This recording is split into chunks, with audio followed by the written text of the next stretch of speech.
Márcio Benito de Lima.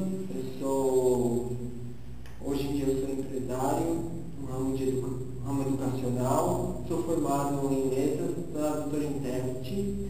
Minha formatura foi no ano de 2001. Quando você se formou no curso de tradutor e intérprete, qual foi o passo inicial para iniciar sua carreira? Já veio logo à mente dar aula de língua inglesa? Quando eu iniciei o curso de tradutor e intérprete, eu já estava na área, já lecionava há alguns anos.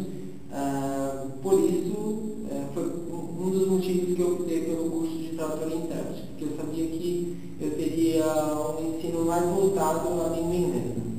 Então, foi mais fácil por eu já estar na área, então me facilitou bastante o meu crescimento e até o desenvolvimento durante todos os anos da universidade.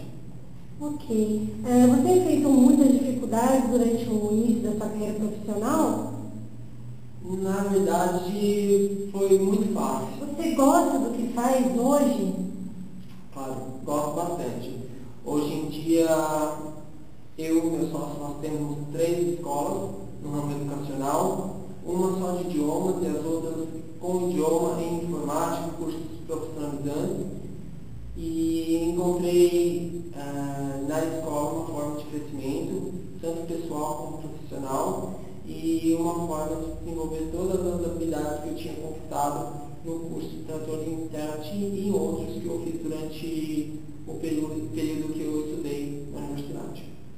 Então, resumindo assim, durante a sua trajetória como professor de inglês, a sua maior conquista foram as escolas que hoje você tem, certo? Certo. E também uma das maiores conquistas é o crescimento das escolas, que a gente vê o resultado.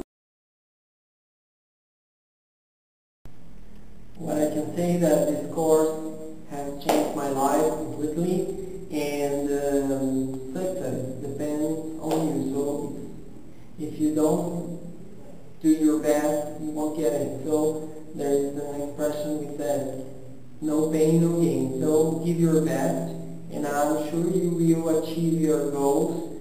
And as you know, never give up on your dreams. Okay? Bye.